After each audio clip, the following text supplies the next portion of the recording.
Hello, I'm the Cynic Critic, and this is Book by Its Cover Trailer Reviews, which, if you can read, you already knew. So, this is my review of the trailer of Snow White and the Huntsman. Ooh. So the best way to start this off is just to watch the trailer.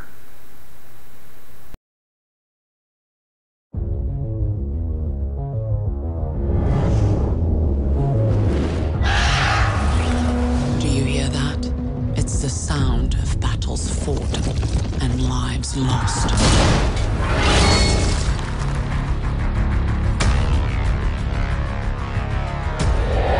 It once pained me to know that I am the cause of such despair. But now, their cries give me strength. Beauty is my power. Mirror, mirror on the wall, who is fairest of them all? You are the fairest, but there is another destined to surpass you. Consume her heart and you shall live forever. Find me someone who doesn't fear the dark forest to hunt her down. Why is she of such value? That is none of your concern. And if I refuse?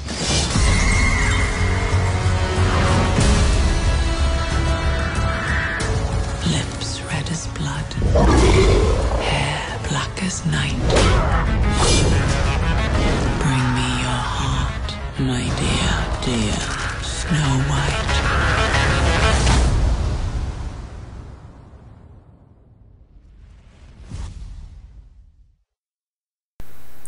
Now, right off the bat, I can sense that there are a couple things wrong with this movie.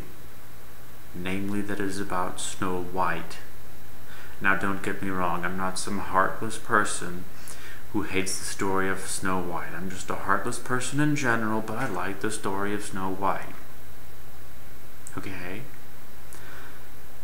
Now, the problem is, everybody has told the story of Snow White.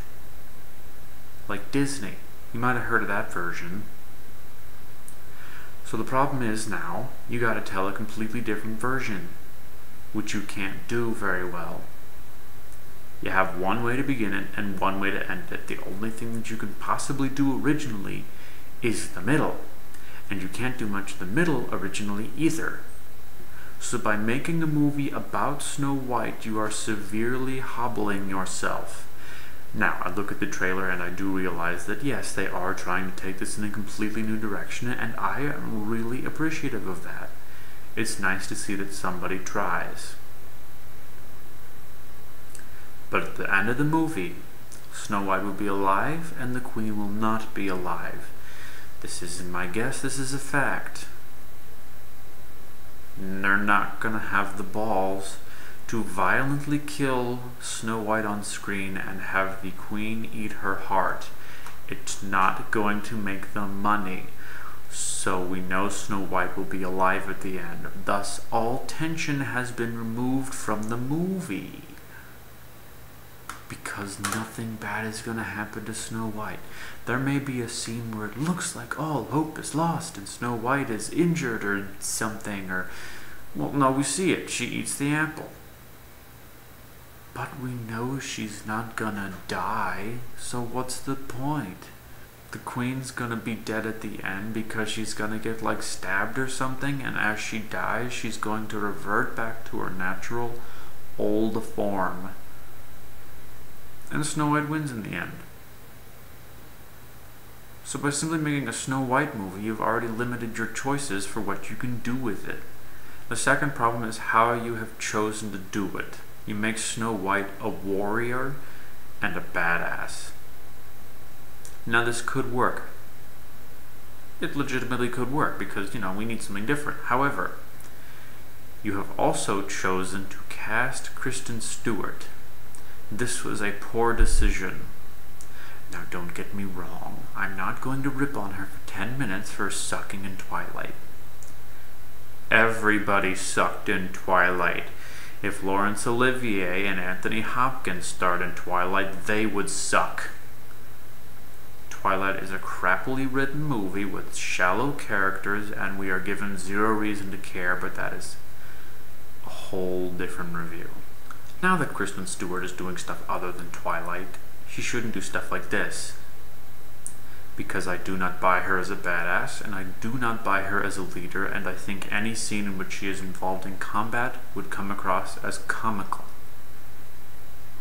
It's inevitable. I think I would genuinely get a good laugh seeing her in a fight with somebody with the oh, I'm a badass expression on her face. It'd just be funny. Now, this is not a rant against her. She potentially could be a good actress, she just needs the right role. But this is not the right role. She's going to suck in this role. Don't get me wrong, I believe she's going to give it her all. And I could be proven wrong. So Kristen, if you're watching this, whoa, my videos get around, I guess. And prove me wrong. Prove to me that you can portray a badass leader. Prove to me that if I see you fighting some guy twice your size with a sword while you're decked out in full armor, I'm not going to look at that and laugh at how stupid it looks. Prove it. Prove that you can do that. Because from where I'm sitting right now, you can't. It's just not how it's going to happen.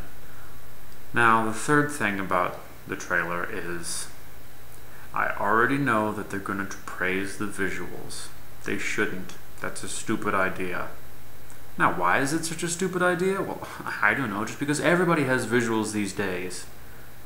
Everybody.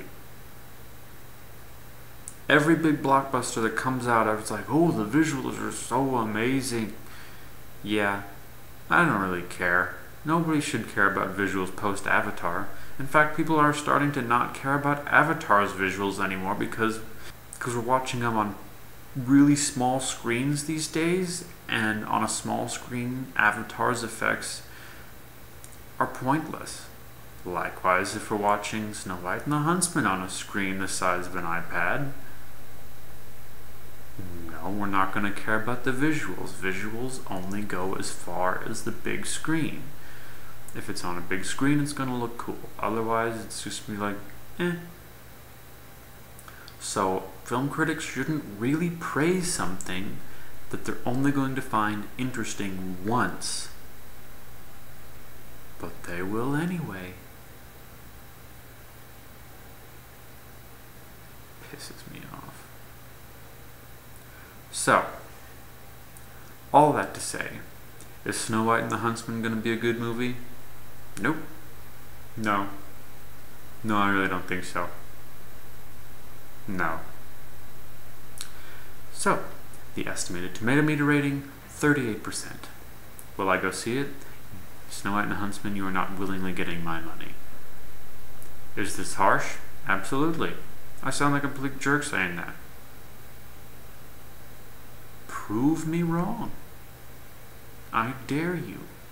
I would be genuinely happy if you prove me wrong. So do it. So that's my trailer review for Snow White and the Huntsman, which is going to be stupid. Until next time, see ya.